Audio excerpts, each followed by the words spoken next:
saya ingin menggarisbawahi radikalisme itu tidak bisa diidentikan dengan Islam. Radikalisme itu oknum atau mungkin kelompok. Jadi kalau siap itu tidak bisa bilang bahwa dengan radikalisme itu lalu kita membawa atribut atau simbol agama. Itu saya pikir tidak tepat. Dan ini harus kita kampanyekan kepada seluruh anggota, seluruh masyarakat bahwa itu adalah oknum. Nah, kalaupun kita penegakan hukum juga terhadap oknum, bukan terhadap simbol agama. Seperti itu, Bib.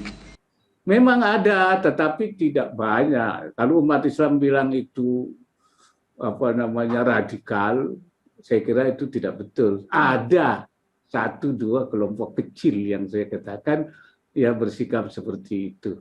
Nah, bahwa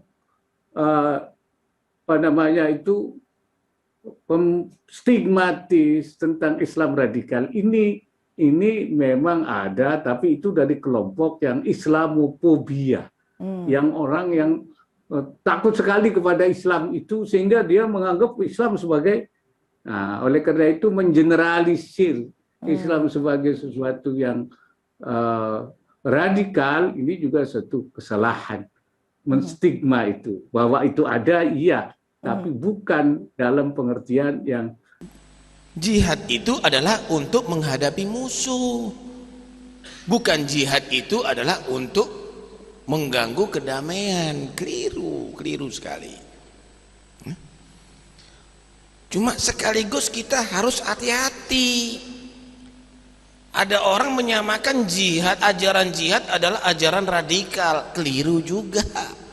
Dia mau menfitnah umat Islam. Keliru juga, saudara. Jihad itu bukan ajaran radikal, tapi jihad itu adalah memerangi radikal. Ingat baik-baik, saya ulangi lagi ya. Jihad itu bukan ajaran radikal, tapi jihad itu adalah memberantas radikal. Siapapun yang berbuat radikal harus kita berantas, tidak boleh.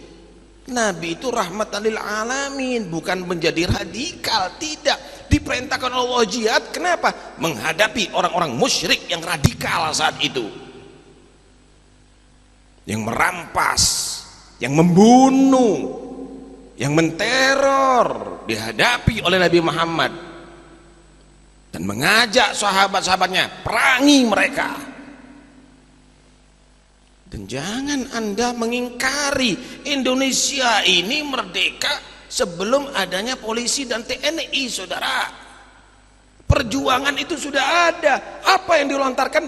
Jihad, ajaran jihad. Takbir yang didengungkan, Allahu Akbar, begitu. Jangan Anda menfitnah ajaran jihad itu ajaran radikal. Tidak, justru ajaran jihad adalah memerangi dan memberantas radikal. Siapapun, termasuk pemerintah yang radikal, itu juga harus kita jihad melawannya. Termasuk siapapun yang radikal, kita harus perang dengan mereka, melawannya. Termasuk nanti apapun yang akan muncul, misal ada penjajah yang ada di Indonesia, baik dari negeri Arab atau Cina, wajib jihad umat Islam. Benar nggak? Wajib jihad umat Islam. Nggak bisa, kita harus bela negara ini, kita harus bela rakyat ini. Jadi jihad itu bukan membuat orang menjadi teroris, tapi jihad itu adalah membuat orang menjadi tegas dan tidak mau diinjak-injak martabatnya, saudara. Haknya diambil begitu saja. Hati-hati ya, jangan mau kita difitnah, ajaran kita ini difitnah dengan perbuatan-perbuatan begitu. Nggak usahlah Anda menyatakan ajaran jihad itu adalah ajaran radikal. Bodoh kamu, nggak ngerti agama, nggak ngerti agama. Nggak usah begitu. Tapi itu adalah orang yang bodoh yang dalam memahami jihad. Yang kita sudah punya ideologi ketuhanan yang Maha Esa, keluar lagi PKI, jihad kita wajib. Jihad kita wajib. Nggak bisa. negeri yang berketuhanan ini akan dijadikan komunis yang tidak percaya dengan Tuhan. Jihad wajib.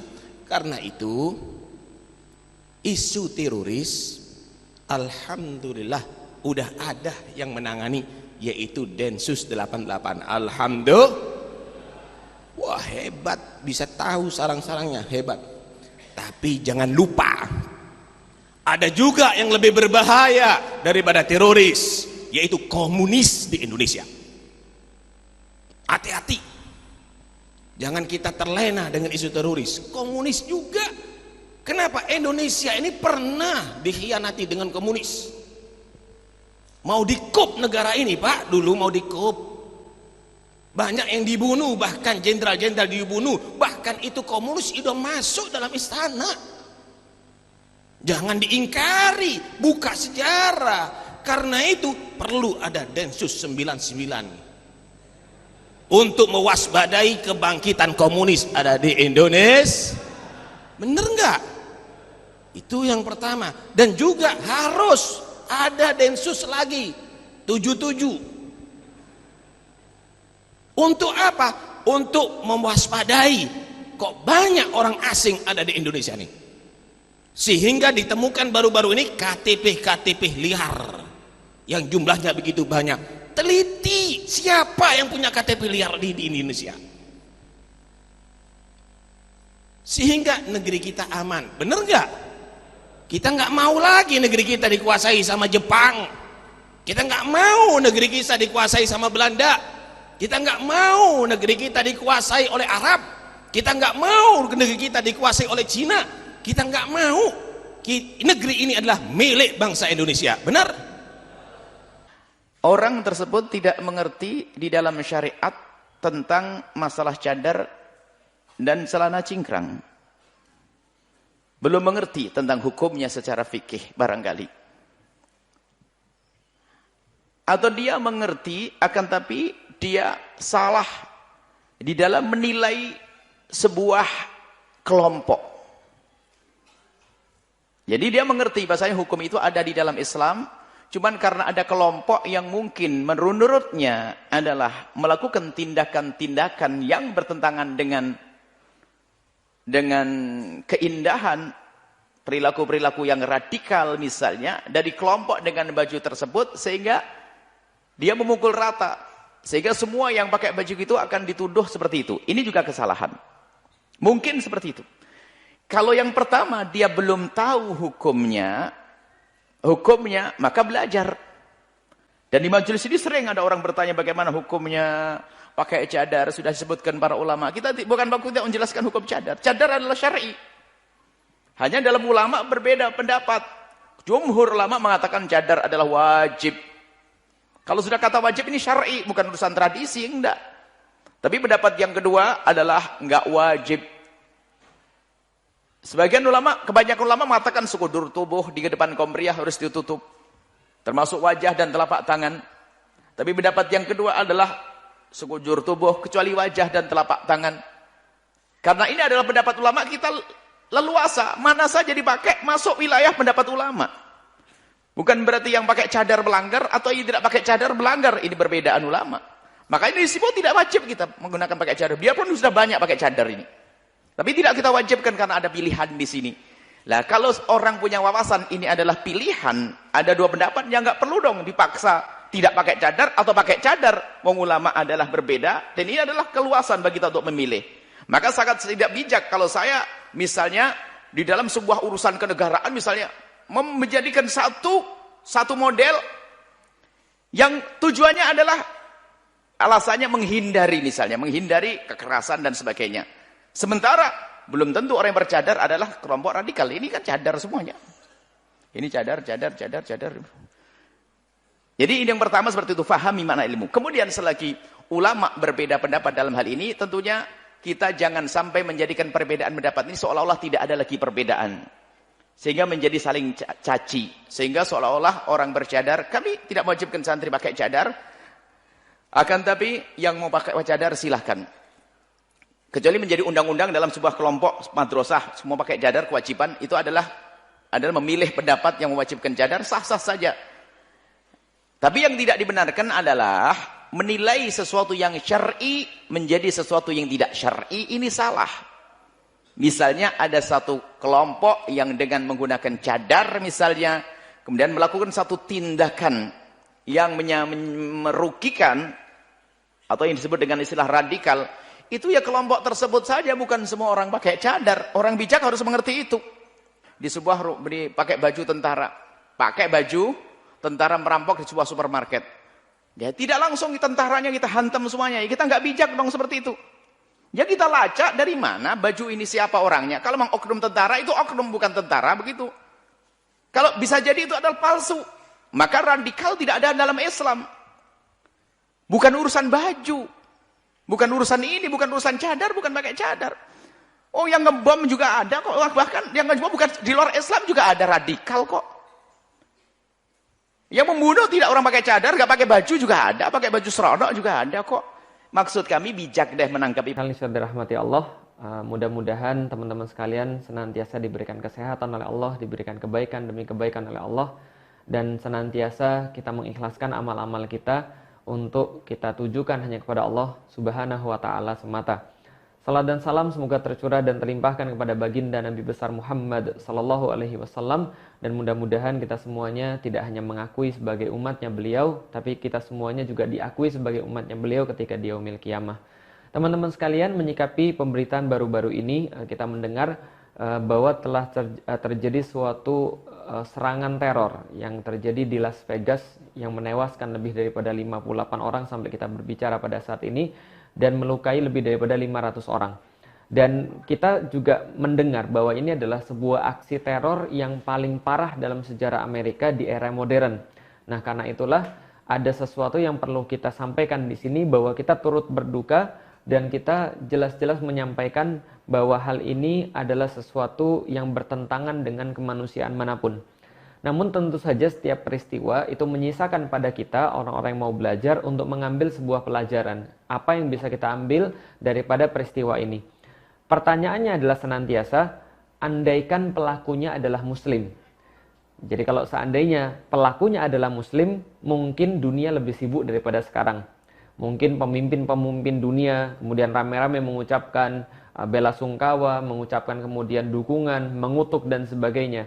Andaikan pelakunya adalah Muslim, maka dunia pasti lebih sibuk dengan hashtag-hashtag yang bertebaran di Twitter, di Instagram, pray for Vegas, I'm with Vegas dan sebagainya. Pasti akan muncul seperti itu. Kalau seandainya pelakunya adalah Muslim, pasti lebih heboh, pasti lebih banyak pemberitaannya. Tapi sayangnya pelakunya bukan Muslim. Jadi nama pelakunya adalah Stephen Paddock, bukan Ahmad Azam misalnya, atau bukan Muhammad Fatih misalnya. Kalau seandainya namanya Muslim, ini sudah pasti akan lebih banyak digoreng oleh media, pasti lebih banyak diberitakan oleh media. Kenapa? Karena Muslim pelakunya. Tapi pelakunya bukan Muslim, dan juga pelakunya bukanlah orang-orang yang terkait dengan Islam, walaupun berita-berita ingin mengaitkannya dengan Islam. Nah, apa yang bisa kita ambil pelajarannya di sini teman-teman sekalian? Ada stigmatisasi, ada framing yang coba untuk dilakukan selama ini oleh pemberitaan-pemberitaan, oleh kantor-kantor berita, dengan mengaitkan setiap kekerasan. Bila itu dilakukan oleh seorang Muslim, maka dikaitkan dengan jihad, dikaitkan dengan Islam, dikaitkan dengan ekstremisme, dikaitkan dengan radikalisme, dikaitkan dengan fundamentalisme. Tapi apabila pelakunya bukan seorang Muslim, maka paling kita akan mendapatkan beritanya adalah mass shooting misalnya. Penembakan ramai gitu kan ya, atau misalnya dikatakan sebagai sebuah homicide misalnya, atau sebuah pembunuhan biasa.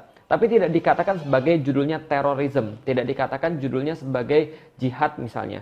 Nah, kenapa? Karena memang stigmatisasi itu, yang hendak dibangun stigmatisasi buruk itu adalah pada Islam. Sehingga ketika Muslim pelakunya, pastilah kemudian dibuat besar-besaran. Yang disalahkan apa? Yang disalahkan adalah Muslimnya. Yang disalahkan adalah Islamnya. Yang disalahkan adalah negara-negara Muslimnya. Yang disalahkan seluruh komunitas-komunitas Muslim di seluruh dunia. Ini yang terjadi bila pelakunya adalah Islam, adalah seorang Muslim. Tapi bila tidak, maka tidak akan ada pengkaitan-pengkaitan seperti tadi. Misalnya contoh, pengaitan bahwa dia adalah seorang beragama Kristen misalnya, atau pengaitan bahwa dia warga negara Amerika misalnya. Maka tidak terjadi pengaitan-pengaitan seperti itu.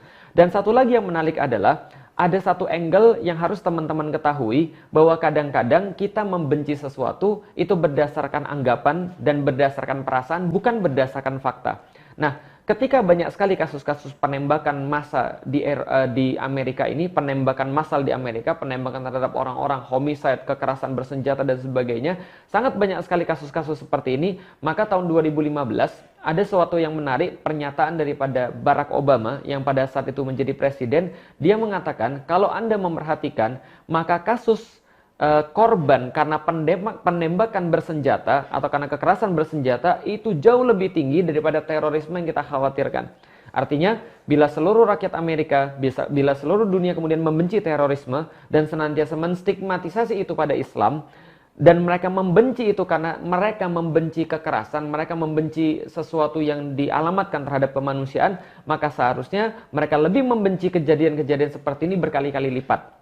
Mengapa? Data membuktikan seperti itu. Ada lembaga-lembaga yang menghitung akhirnya berapa sih kemudian yang meninggal karena faktor terorisme seperti yang mereka anggap, serangan-serangan terhadap 911 dan sebagainya. Lalu kemudian berapa yang meninggal karena kekerasan bersenjata. Ternyata mereka mendapatkan betul angka itu jauh berlipat-lipat lebih banyak akibat kekerasan bersenjata yang merupakan ekspresi daripada kebebasan yang mereka anut.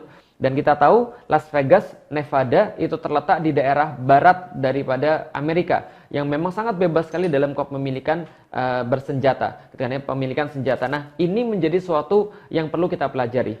Nah, persis seperti itu pula di negeri kita juga sama. Banyak orang-orang yang tidak memahami fakta, lalu kemudian membenci tanpa alasan, tapi kalau mencintai pun buta beneran gitu kan ya. Nah, kenapa? Tidak berdasarkan fakta sama sekali. Misal, ketika kita melihat aktivis-aktivis sosial media yang sekarang bungkam terhadap kejadian ini. Kenapa? Karena pelakunya bukan muslim. Padahal faktanya justru lebih banyak tindakan-tindakan teror yang harusnya disebut teror dilakukan oleh orang-orang yang justru tidak diinspirasi oleh Islam. Sebaliknya, Islam malah menginspirasi kebaikan, Islam malah menginspirasi kelembutan, Islam malah menginspirasi kedamaian. Dan hanya ajaran Islam yang memiliki seruan di dalam kitabnya bahwa kalau Anda menyelamatkan satu orang manusia, maka Anda menyelamatkan seluruh manusia.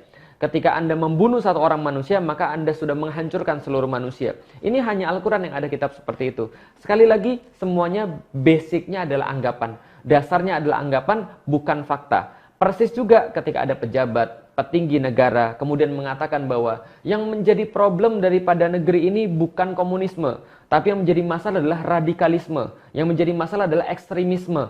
Nah, permasalahannya ekstremisme dan radikalisme senantiasa disematkan kepada Islam. Islam yang menyelamatkan negeri ini berkali-kali, Islam yang menjadi dasar daripada pembentukan negeri ini, Indonesia yang kita cintai ini, ternyata kemudian seolah-olah dijadikan vis-a-vis, berhadap-hadapan. Gitu kan ya, seolah-olah mau pilih yang mana. Padahal Islam justru yang menjadi inspirasi berdirinya negeri ini. Islam yang menjadi inspirasi tentang seluruhnya di negeri ini. Nah, maka ini pun adalah sesuatu anggapan yang salah. Apalagi ketika mengatakan bahwa terorisme itu datangnya dari negeri sendiri. Masya Allah. Coba tengok baik-baik faktanya, coba lihat baik-baik datanya, justru kita ditunjukkan bahwa sesungguhnya negeri ini sama sekali tidak ada akar dengan kekerasan. Sebab mengapa? Karena negeri ini dibentuk dengan keislaman yang sangat luar biasa. Orang-orang di negeri ini mulai sadar dengan keislamannya, bangkit dengan keislamannya. Andaikan Islam mengajarkan terorisme, andaikan Islam mengajarkan kekerasan, tentu kita sudah tidak bisa melihat minoritas-minoritas di negeri ini. Tapi nyatanya, minoritas negeri ini terlindung, minoritas di negeri ini dihormati. Hanya saja yang terjadi sekarang justru adalah tirani minoritas kepada mayoritas. Nah, balik lagi kepada anggapan-anggapan tadi, ternyata selama ini yang orang anggap terorisme adalah framing media, adalah stigmatisasi media yang sebenarnya tidak ada pada kenyataannya. Yang orang anggap sebagai terorisme adalah justru selama ini ada pada diri mereka sendiri. Jadi kita kembalikan sebagai sebuah kesimpulan adalah andaikan Anda merasa takut dengan aksi-aksi kekerasan, aksi-aksi brutal, harusnya Anda lebih takut pada yang bukan Islam, yang diinspirasi oleh bukan Islam, yang berkali-kali kemudian lebih sadis, lebih brutal. Lah kenapa? Kembali lagi pada kasus penembakan, ketika kemudian diwawancara adiknya pembunuh ini mengatakan dia tidak punya afiliasi politik dan dia tidak punya afiliasi agama. Artinya adalah apa? Orang yang ateis, orang yang tidak meyakini adanya Tuhan, tidak meyakini adanya hari akhir, mereka bisa berbuat semaunya, mereka bisa berbuat seenaknya karena mereka pikir semuanya akan berakhir ketika mereka meninggal. Tapi tidak dengan Islam. Kita akan mempertanggungjawabkan seluruh lisan kita pada Allah. Kita mempertanggungjawabkan setiap amal-amal kita pada Allah, dari yang paling besar sampai dengan yang paling kecil. Dari yang kita masih ingat sampai pada sesuatu yang sudah kita lupakan. Maka pertanggungjawaban inilah yang membuat seorang muslim akan berpikir berkali-kali dan menyesuaikan senantiasa perbuatan-perbuatannya dengan Al-Quran dan Sunnah. Dan apakah Anda berani mengatakan bahwa Quran dan Sunnah itu menginspirasi terorisme? Tentu tidak. Jangan termakan dengan stigmatisasi. Ayo kita lihat fakta, ayo kita lihat data. Ayo kita lihat kemudian semuanya dan berpikir lebih sehat, berpikir lebih sadar. Dan kemudian sebagai kesimpulan adalah hanya kepada Islam tempat kita kembali. Dan hanya Islam, dengan Islam negeri ini bisa bangkit dan berjaya. Karena hanya dengan Islam pula lah negeri ini dimerdekakan. Saya Felix Xiao. Assalamualaikum warahmatullahi wabarakatuh. Apa sulitnya untuk mendudukkan tokoh agama dalam satu tempat? Nahdlatul Ulama, Muhammadiyah, Al-Wasliyah, Perti Tarbiyah Islamiyah, Al-Irsyad, FPI, ormas-ormas ini duduk bersama, lalu kita buat suatu kesepakatan. Sebagaimana founding father negeri ini dulu pernah duduk bersama. Padahal waktu itu mereka belum punya alat secanggih kita. Duduk kita bersama, apa sih yang disebut radikal itu? Kita buat pasalnya. Sehingga ketika kita sudah punya acuan, siapapun yang membawa tongkat kurang dari 100 cm, maka dia bukan 1 meter. Sehingga kita tidak berkelahi untuk menetapkan ini tongkat 1 meter atau tidak. Karena masing-masing berkata, tongkat saya 1 meter. Yang satu mengatakan, saya 1 meter. Yang satu mengatakan, kamu kurang 1 meter. Kita buat standar yang namanya 1 meter adalah 100 cm. Pasal pertama, orang akan disebut radikal kalau dia tidak mengakui negara kesatuan Republik Indonesia berdasarkan Pancasila. Pasal 1, siapa saja yang tidak mengakui NKRI, Pancasila, maka dia radikal. Sekarang kita timbang dengan timbangan ini. Siapa yang dikatakan radikal? Kita tanya Habib Rizik Syihab. Apakah Habib Rizik tidak mengakui Pancasila dan Undang-Undang Dasar 1945, NKRI? Saya yakin dan percaya Tengku Zulkarnain, Ustadz Habib Rizik Syihab, Ustadz Bahar bin Smith yang dituduhkan radikal itu akan mengeluarkan pernyataan atas pertanyaan, kami cinta NKRI. Pasal 2, siapa yang pernah mengeluarkan ujaran kebencian, bila tidak seagama dengan kamu, hancurkan rumahnya, bakar kendaraannya, ratakan dengan tanah. Barulah dia dicap dia radikal. Jadi sehingga tidak keluar pernyataan tertentu untuk menembak kelompok tertentu. Itu yang akan meramaikan. Nah, yang perlu kita cermati, apakah ini memang sengaja ramai atau memang ingin dibuat ramai untuk dijadikan sebuah komoditi. Maka ke depan saya kira apa yang sudah dilakukan selama ini bisa duduk bersama dari pihak TNI, Polri, Badan Intelijen Negara, tokoh masyarakat, budayawan, duduk bersama. Kita buatkan pasal-pasal ini, ketika orang ini tidak kena dalam satu pasal pun, maka dia tidak radikal. Maka insya Allah apa yang kita khawatirkan dapat diminimalisir. Wallahu a'lam. Bagaimana dengan berapa ulama yang sekarang kena perkara atau yang dulu juga pernah, beberapa bulan yang lalu juga pernah masuk pengadilan? Menurut Ustadz, apa yang mereka khotbahkan itu memang radikal atau memang kebenciankah yang mereka sampaikan, atau menghina, termasuk menghina presiden dalam hal ini, ataukah ini sesuatu yang katakanlah yang dituduh balik bahwa ini kriminalisasi, atau malah tidak? Begini Pak Karni, kita tinggal di negara hukum. Maka segala keputusan bersalah atau tidak bersalah mestilah berdasarkan hukum yang berlaku. Pendiri bangsa ini sudah menyepakati bahwa hukum kita berdasarkan Pancasila, Undang-Undang Dasar 1945. Lalu lahirlah undang-undang, lahirlah peraturan, lahirlah ikatan yang membuat orang dinyatakan bersalah atau tidak bersalah. Maka saya sebagai orang yang teraniaya, diejek, maka saya melaporkan ini ke pihak berwajib bahwa saya diejek. Benarkah tuduhan saya atau yang mengejek itu justru benar karena ini hanya semata-mata fitnah? Hukum yang akan berkata benar. Masyarakat akan menyaksikan. Ketika kita mainkan hukum, ingat masyarakat tidak bodoh.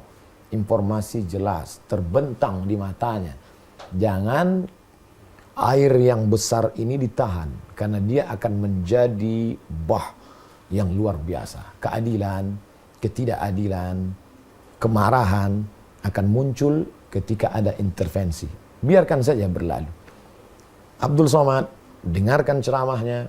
Kalau ada kata-katanya yang menyinggung, tidak tepat, bawa ke ranah hukum. Tidak sesuai dengan ajaran Islam, kita punya Majelis Ulama Indonesia. Di dalam MUI ada Muhammadiyah, ada NU, ada Ormas. Mana pasal yang tidak tepat dengan ajaran Islam? Kalau dia terkait dengan masalah negara, subversifkah dia, atau pencemaran nama baikkah dia, merusak simbol negarakah dia, maka letakkan hukumnya. Insya Allah, laksanakan sesuai dengan proses. Ini semua yang akan meminimalisir. Jadi yang kita hebohkan itu bukan kecemasan yang luar biasa. Jangan suriahkan Indonesia. Indonesia akan menjadi ini dan itu.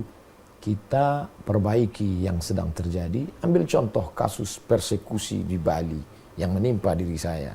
Pengacara yang mengatur di Bali sampai hari ini berkata, kami sudah ngotot terus tiap hari Ustadz. Tapi kenapa masalah ini tidak diangkat? Coba itu diselesaikan. Toh pelakunya masuk juga ke dalam penjara. Tapi bukan dalam kasus. Jamaah mengirim videonya ke saya. Bagaimana diborgol tangan, diborgol kaki. Ustadz, ini dulu yang membawa tombak, yang masuk ke dalam hotel berkata, mana Somad? Mana Somad? Alhamdulillah Pak Ustadz. Wa makaru. Mereka membuat tipu daya. Wa makarallah. Allah balas tipu daya itu. Allah akan hukum juga. Tapi bukan dalam kasus pasal ini. Umat ini akan menilai, akan melihat. Berhentilah membuat pencitraan-pencitraan dengan baleho, dengan gambar, dengan statement, karena masyarakat yang smart, yang cerdas, insya Allah akan dapat diminimalisir dengan keadilan yang nyata, yang real, yang jelas.